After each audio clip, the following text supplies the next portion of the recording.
Banyak orang langsung merasa, nabung 2 juta sebulan dari gaji UMR kayaknya mustahil. Dan wajar kalau terdengar berat. Karena begitu gaji masuk, biasanya sudah ada kos, makan, transport, pulsa, cicilan, dan kebutuhan lain yang antre minta dibayar. Tapi, coba kita pelan-pelan lihat, apakah benar masalahnya selalu karena gajinya terlalu kecil? Atau jangan-jangan selama ini uangnya masuk tanpa arah yang jelas? Karena kalau uang tidak diberi tugas sejak awal, dia akan habis mengikuti kebiasaan kita sehari-hari. Yang sering terjadi, gaji bukan habis karena satu pengeluaran besar, tapi karena banyak pengeluaran kecil yang tidak terasa. Hari ini jajan sedikit, besok pesan minuman, lusa bayar ongkir, lalu akhir bulan kita bingung sendiri. Kok saldo tinggal segini?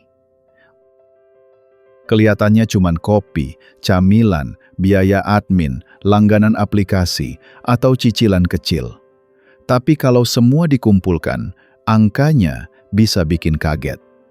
Pengeluaran kecil itu seperti lubang halus di ember. Tidak terlihat dramatis, tapi pelan-pelan menguras isinya. Nah, nabung 2 juta sebulan bukan berarti kamu harus hidup tersiksa, tidak boleh senang, atau menolak semua hal yang bikin hidup nyaman. Bukan begitu. Yang dibutuhkan adalah strategi yang sadar, tahu mana yang penting, mana yang bisa dikurangi, dan mana yang sebenarnya cuma kebiasaan. Memang, tidak semua orang bisa langsung menyisihkan 2 juta dari bulan pertama. Kondisi tiap orang beda.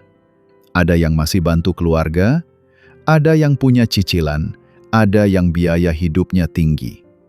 Tapi, hampir semua orang bisa mulai membangun sistem supaya uangnya lebih terarah. Jadi di video ini, kita akan bahas strategi yang realistis, bukan motivasi kosong, bukan juga gaya hidup super irit yang bikin stres. Kita akan lihat bagaimana gaji UMR bisa ditata lebih rapi, supaya peluang nabung 2 juta sebulan jadi lebih masuk akal.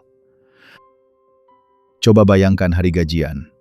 Saldo masuk, rasanya lega sebentar, tapi belum juga sempat menikmati. Uang sudah langsung punya tujuan sendiri. Bayar kos, beli makan, isi bensin atau transport, pulsa, kuota, cicilan, dan tiba-tiba gaji yang kelihatan utuh tadi mulai menyusut cepat. Masalahnya, banyak orang sebenarnya bukan tidak mau nabung. Niatnya ada. Bahkan sering sudah bilang, bulan ini harus mulai nabung. Tapi tabungan selalu ditempatkan di urutan terakhir. Setelah semua kebutuhan, keinginan, dan pengeluaran spontan selesai, baru berharap masih ada sisa. Nah, disinilah jebakannya. Kalau nabung hanya dari sisa, seringnya yang tersisa bukan uang, tapi rasa capek. Akhir bulan datang, saldo sudah tipis, pikiran sudah penuh, dan akhirnya kita bilang, ya sudah, bulan depan aja. Lalu pola yang sama terulang lagi. Yang bikin makin sulit, banyak pengeluaran kecil tidak pernah dicatat, karena kelihatannya tidak penting. 15.000 di sini, 20.000 di sana, ongkir beberapa kali, jajan sore, top up kecil, semua terasa wajar. Tapi kalau dikumpulkan sebulan, bisa jadi satu pos pengeluaran besar. Makanya banyak orang merasa gajinya kurang, tapi saat ditanya uangnya habis untuk apa, jawabannya tidak jelas. Bukan karena tidak peduli, tapi karena uang keluar terlalu sering dan terlalu acak. Sedikit-sedikit hilang, sampai akhirnya kita cuma melihat hasil akhirnya. Saldo tinggal sedikit. Belum lagi kalau ada cicilan atau pay later. Ini sering membuat gaji bulan depan sudah terpotong bahkan sebelum benar-benar diterima. Secara angka, gaji memang masuk penuh, tapi secara kenyataan, sebagian sudah bukan milik kita lagi karena harus membayar keputusan yang dibuat bulan lalu. Jadi sebelum kita bicara strategi menabung 2 juta, kita perlu jujur dulu melihat polanya. Apakah uang habis karena kebutuhan yang memang wajib? Atau karena ada kebiasaan kecil, cicilan, dan keputusan spontan yang membuat gaji UMR terasa selalu kurang dari bulan ke bulan? Sekarang kita masuk ke angka dasarnya dulu. Kalau targetnya nabung 2 juta sebulan, berarti kira-kira kamu perlu menyisihkan 500.000 setiap minggu. Kedengarannya sederhana saat dibagi mingguan. Tapi dalam praktiknya, angka ini tetap besar kalau penghasilan masih di level UMR. Karena itu, target 2 juta tidak bisa cuma dibangun dari semangat. Tidak cukup hanya bilang, pokoknya bulan ini harus bisa. Kita perlu lihat kondisi nyata, gaji berapa, biaya hidup berapa, tanggungan apa saja, dan berapa uang yang benar-benar bisa diarahkan untuk tabungan. Kuncinya bukan menunggu uang sisa di akhir bulan. Justru uang harus dibagi sejak awal begitu gaji masuk. Kalau dari awal tidak ada pembagian yang jelas, biasanya uang akan mengalir ke hal-hal yang paling mudah dibeli, bukan ke hal-hal yang paling penting untuk masa depan. Coba anggap tabungan seperti tagihan wajib kepada diri sendiri. Sama seperti bayar kos, bayar listrik, atau bayar cicilan. Bedanya, kali ini yang menerima manfaatnya adalah kamu sendiri. Jadi sebelum uang dipakai kemana-mana, tabungan sudah harus punya tempat lebih dulu. Setelah itu, pengeluaran perlu dipisahkan dengan jujur. Mana kebutuhan pokok, mana kewajiban, mana keinginan, dan mana kebocoran. Makan, kos, dan transport jelas penting. Tapi jajan impulsif, promo yang tidak perlu, dan langganan yang jarang dipakai, itu harus mulai terlihat. Kalau setelah dihitung, ternyata selisih antara gaji dan kebutuhan terlalu kecil, berarti strateginya tidak cukup hanya hemat. Di titik ini, kita perlu 2 arah, mengurangi biaya yang masih bisa ditekan, dan mulai mencari peluang tambahan penghasilan. Walaupun kecil dulu. Jadi, strategi nabung 2 juta bukan sekadar menahan diri atau memotong semua kesenangan. Intinya adalah mendesain ulang arus uang. Uang yang masuk harus tahu tugasnya apa, keluar untuk apa, dan berapa yang harus diamankan sebelum habis mengikuti kebiasaan lama. Langkah pertama yang paling penting adalah tahu dulu biaya hidup minimum kamu selama 1 bulan. Bukan perkiraan di kepala, tapi angka yang benar-benar ditulis. Dari sini kamu bisa melihat berapa uang yang wajib keluar agar hidup tetap jalan dengan aman dan wajar. Mulai pisahkan biaya wajib seperti kos, makan, transport, pulsa, kuota, cicilan, dan kebutuhan dasar lainnya. Ini bukan untuk membuat kamu merasa terbatas, tapi supaya kamu tahu mana pengeluaran yang memang harus dibayar dan mana yang sebenarnya masih bisa diatur ulang. Setelah biaya wajib terlihat, baru tentukan batas pengeluaran harian yang aman. Misalnya dalam sebulan kamu hanya punya ruang 1 juta untuk makan dan jajan, berarti rata-ratanya sekitar 33.000 per hari. Angka seperti ini membantu kamu mengambil keputusan lebih sadar. Lalu gunakan sistem bayar tabungan dulu begitu gaji masuk. Jangan tunggu akhir bulan, karena biasanya uang sudah keburu menyebar ke banyak hal. Saat gaji masuk, langsung sisihkan sesuai target. Anggap itu sebagai komitmen pertama sebelum membayar gaya hidup. Akan lebih aman kalau tabungan disimpan di rekening terpisah, karena kalau uang tabungan campur dengan uang harian, rasanya seperti masih boleh dipakai.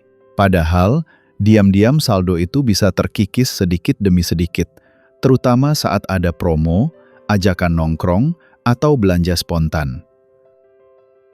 Tapi ingat, menghemat bukan berarti memotong semua hal yang bikin hidup nyaman. Cari pengeluaran yang dampaknya besar, tapi pengorbanannya masih masuk akal. Misalnya, mengurangi jajan online beberapa kali seminggu bisa lebih efektif daripada memaksa diri tidak pernah beli apapun. Jadi fokus awalnya bukan menjadi super irit sampai stres. Fokusnya adalah membuat uang punya jalur yang jelas. Gaji masuk, tabungan diamankan, kebutuhan dibayar, lalu sisanya dipakai dengan sadar. Kalau alurnya rapi, target besar jadi lebih mungkin dikejar pelan-pelan. Sekarang coba kita buat simulasi sederhana. Misalnya, gaji kamu 4,5 juta per bulan, dan target tabungan yang ingin dikejar adalah 2 juta. Berarti, uang yang tersisa untuk hidup selama sebulan tinggal 2,5 juta. Disinilah kita mulai melihat apakah target ini realistis atau perlu disusun bertahap. Kalau dari 2,5 juta itu kamu harus bayar kos 900.000, lalu transport 400.000, maka sisa uang tinggal 1,2 juta. Dari angka ini, masih harus ada makan, pulsa, kebutuhan mandi, laundry, dan pengeluaran kecil lain. Jadi setiap rupiah harus punya alasan yang jelas untuk keluar. Untuk biaya makan, strategi sederhananya bisa dimulai dari hal yang paling dekat dulu. Misalnya, masak nasi sendiri, bawa bekal beberapa kali seminggu, atau membatasi pesan makanan online. Bukan berarti tidak boleh jajan sama sekali, tapi jajan harus masuk rencana, bukan murni impulsif. Transport juga bisa jadi pos yang diam-diam besar. Kalau memungkinkan, pakai rute tetap yang lebih hemat, berangkat lebih terencana, supaya tidak sering pesan ojek dadakan atau patungan saat pergi bareng teman. Kadang bukan jaraknya yang mahal, tapi keputusan mendadaknya yang bikin boros. Lalu untuk belanja bulanan, biasakan pakai daftar. Karena tanpa daftar, kita gampang kalah oleh promo. Awalnya cuma mau beli sabun dan pasta gigi, tapi pulang-pulang tambah camilan, minuman, barang lucu, dan stok yang belum tentu dipakai. Promo itu hemat kalau memang dibutuhkan. Tapi kalau setelah dihitung ternyata angka 2 juta masih terlalu berat, jangan langsung merasa gagal. Bisa jadi targetnya perlu dibuat bertahap. Mulai dari 500.000 dulu, lalu naik ke 1 juta, kemudian 1,5 juta. Yang penting sistemnya terbentuk, bukan memaksa besar, tapi hanya bertahan 1 bulan. Dari simulasi ini, kita bisa lihat bahwa nabung 2 juta dari gaji UMR bukan soal nekat atau sekadar kuat menahan diri. Angka sebesar itu harus dibangun dengan hitungan yang jelas, kebiasaan yang konsisten, dan keputusan kecil yang lebih sadar dari hari ke hari. Yang menariknya, masalah utama banyak orang sering bukan karena sama sekali tidak punya uang. Masalahnya, uang yang masuk tidak punya sistem untuk ditahan. Begitu gaji cair, semuanya terasa boleh dipakai, sampai akhirnya tabungan kalah cepat dengan kebiasaan harian. Semakin terbatas penghasilan, semakin besar pengaruh keputusan kecil. Beli minuman 20.000 mungkin terlihat biasa. Tapi, kalau terjadi hampir setiap hari, hasil akhirnya bisa setara dengan beberapa ratus ribu sebulan. Di gaji UMR, angka kecil seperti ini sangat berarti. Karena itu, hemat yang berhasil bukan hemat yang paling ekstrim. Bukan harus makan seadanya terus, tidak pernah nongkrong, atau menolak semua ajakan. Hemat yang kuat adalah hemat yang bisa kamu ulangi tanpa merasa hidupmu jadi penuh tekanan setiap hari. Salah satu jebakan terbesar adalah mengejar gaya hidup orang lain. Teman bisa sering nongkrong, ganti gadget, atau liburan, lalu kita merasa harus ikut. Padahal, kondisi uang tiap orang beda. Gaji yang belum siap menopang gaya hidup tertentu akan cepat terasa sesak. Tabungan besar biasanya tidak muncul dari satu keputusan besar yang dramatis. Lebih sering, ia datang dari keputusan kecil yang diulang terus. Menunda belanja impulsif, membawa bekal, membatasi cicilan, dan memindahkan uang tabungan sejak awal. Itu yang pelan-pelan membentuk hasil. Tapi kalau setelah semua diatur penghasilan tetap terlalu mepet, jangan hanya memotong hidup sampai tidak nyaman. Kadang, langkah yang lebih sehat adalah menaikkan kapasitas diri. Belajar skill baru, ambil kerja sampingan ringan, atau cari peluang tambahan yang realistis. Jadi target nabung 2 juta sebulan sebaiknya dilihat sebagai arah, bukan alat untuk menyalahkan diri sendiri. Kalau belum sampai, bukan berarti gagal. Yang penting, kamu mulai lebih sadar, lebih teratur, dan lebih tahu bagaimana uangmu bergerak dari bulan ke bulan. Jadi, nabung 2 juta sebulan dari gaji UMR memang bukan hal yang ringan, kita tidak perlu pura-pura gampang. Tapi untuk sebagian orang, dengan biaya hidup yang masih bisa dikendalikan, cicilan yang tidak terlalu besar, dan sistem yang rapi, target ini bisa mulai didekati. Yang paling penting bukan sekedar punya keinginan untuk nabung. Yang lebih penting adalah tahu angka. Berapa gaji bersihmu, berapa biaya wajibmu, berapa batas harianmu, dan mana prioritas yang harus dijaga lebih dulu. Uang akan lebih mudah diatur kalau angkanya terlihat jelas. Jangan mulai dari rasa minder atau merasa kalah duluan. Mulailah dari catatan yang jujur. Tulis uang keluar untuk apa saja, bahkan yang kecil-kecil. Karena seringkali, perubahan besar bukan dimulai dari motivasi besar, tapi dari keberanian melihat kebiasaan sendiri, apa adanya. Kalau saat ini belum bisa nabung 2 juta, tidak apa-apa. Mulai dari angka yang sanggup kamu jaga. Bisa 300.000, 500.000, atau 1 juta dulu. Target yang realistis dan konsisten jauh lebih berharga daripada target besar yang hanya kuat bertahan 1 atau 2 bulan. Karena dalam mengatur uang, konsistensi sering lebih penting daripada angka yang terlihat keren. Lebih baik nabung 500.000 setiap bulan tanpa putus daripada memaksa 2 juta, lalu bulan berikutnya tabungan terpakai lagi. Karena hidup terasa terlalu ditekan. Saat uang mulai tertata, efeknya bukan cuma di saldo. Pikiran juga terasa lebih lega. Kita jadi punya ruang untuk bernapas, tidak terlalu panik saat ada kebutuhan mendadak, dan punya sedikit kendali atas pilihan hidup. Ini bukan soal kaya cepat, tapi soal hidup yang lebih aman. Pada akhirnya, strategi terbaik bukan strategi yang terlihat paling ekstrim. Strategi terbaik adalah yang cocok dengan kondisi hidupmu sendiri. Yang bisa kamu jalani, kamu ulangi, dan pelan-pelan kamu tingkatkan. Karena uang yang rapi dimulai dari keputusan kecil yang konsisten. Kalau kamu sedang berusaha menata gaji, mengurangi pengeluaran kecil yang sering tidak terasa, atau mulai membangun tabungan dari penghasilan yang terbatas, semoga pembahasan ini bisa jadi titik awal yang lebih jelas. Coba tulis di kolom komentar.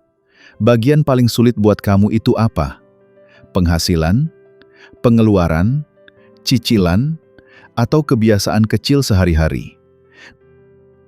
Kalau kamu merasa video ini bermanfaat, bantu dukung Financial Lab dengan like, subscribe, dan share ke teman yang juga sedang belajar mengelola uang dengan lebih cerdas.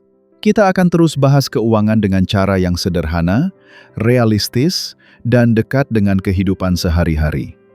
Sampai jumpa di pembahasan dan video berikutnya di Financial Lab.